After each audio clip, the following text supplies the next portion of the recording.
कहीं राजस्थान के कोने में बसा था एक गांव। राजगढ़ गांव छोटा था, पर उसकी कहानियां बड़ी थी।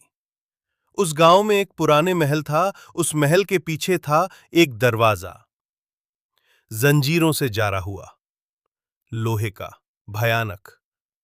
लोग कहते थे हर 50 साल बाद वो दरवाजा खुलता है, और जो उसके अंदर गया कभी वापस नहीं आया। उसी गांव में रहता था एक युवा, वीर, इतिहास का स्टूडेंट, जो सच और कहानियों के बीच का फर्क समझना चाहता था। उसके दादाजी उससे रोज कहानियां सुनाते थे। नागमणि, शीश महल और राजगढ़ का काल का दरवाजा की अमावस्या की रात थी। चांद बादलों के पीछे छुप गया था और महल के पीछे से एक आहट आई और दरवाजा धीरे धीरे खुल गया। वीर ने एक मशाल उठाई और रख दिए कदम दरवाजे की तरफ। अंदर की दुनिया एक सपने जैसी थी। सब कुछ रुका हुआ था।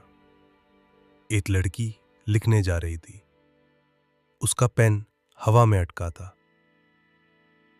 एक सैनिक की आंख से आंसू आ रहे थे, लेकिन वो हिल नहीं रहा था।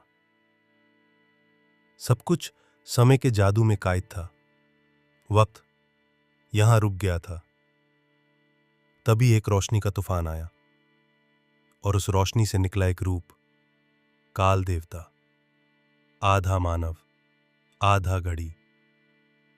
उसकी आंखों में तारों की चमक थी और उसकी आवाज गूंज रही थी। वो बोलता है, जो समय को चुनता है उससे समय चुनता है।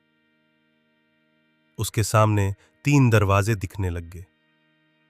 अतीत, जिसमें बीत चुकी यादें थीं।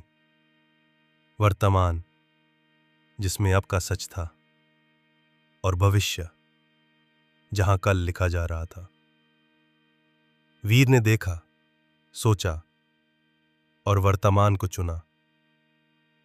सब कुछ हिलने लगा और जब वीर ने आंखें खोली, वो फिर से दरवाजे के बाहर था।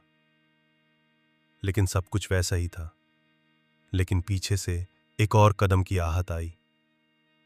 उसने मुड़ के देखा।